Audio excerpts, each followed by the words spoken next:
At home, I will roll out a sheet of this material, sandwich it between plastic, and then I can use it over the course of a week or two as needed. I'm just squaring this up very casual, very loosely. And this is a wonderful fork. This was once a silver-plated fork, and the silver's worn off it. But it's a nice, generous, heavy fork, very strong tines that are very widely spaced compared to, say, the flatware we might buy at Target or something. So this is just something that was picked up inexpensively at an antique store or a flea market. And I wet it, and I'm going to slide it. I want you to notice that I have the fork tines pointing away from me, and they're not like this. I will demonstrate what this does after showing you what this does. And I'm just pushing those tines in, not going all the way through, and I'm going to go right across the slab, scoring this way. So I have strips I can cut off, one strip, one tine wide, or 4 tines wide, or whatever. This time I'll show you what happens if I don't. You want the tines sliding up into the air and not pointing down onto the surface, because this claws its way through.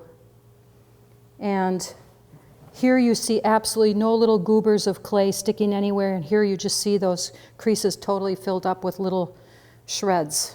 So you want this, and I could just go over that and draw that back in.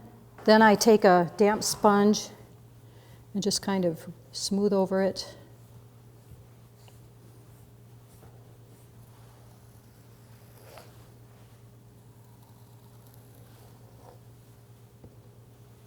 The cut edges I smooth over. And I'm just going to cut a few strips that are 3 wide.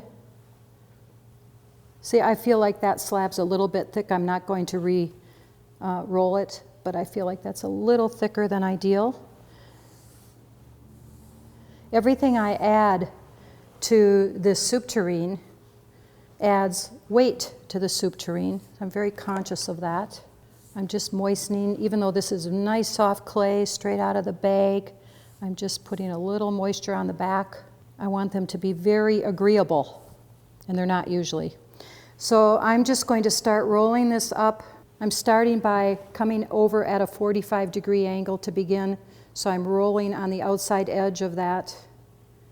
And I know if I had a mathematically inclined mind, I could find a way to do this very consistently, but then about halfway through, I'm coming on this side, I'm pulling that down, rolling that over,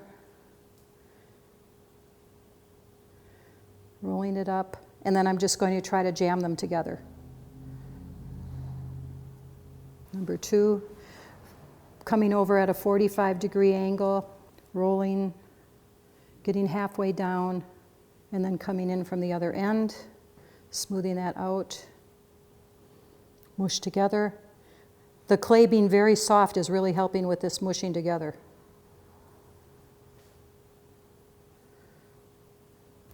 I'm rolling out a coil. I'm just going to play it by ear when I get it kind of evened up. I'm just going to cut it in half, just kind of roughly guess where the middle is, and roll the end of each coil to match this end, more or less. I'm going to line them up and just see what the lengths are like and trim them off. And I'm going to start using 2 hands here. I'm just rolling in a bit, and then I'm snaking up this way and joining them together into these little loops. They're a place to create contrast in your surfacing.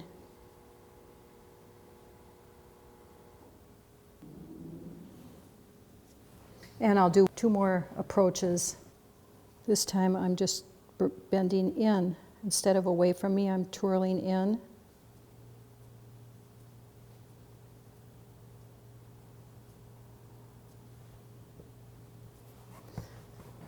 And one last.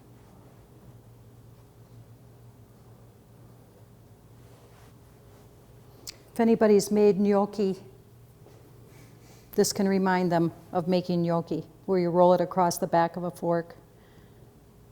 I'm just rolling that fork tine pattern across this coil at an angle, and I'm going to actually twist it up then. And I'll do this with it.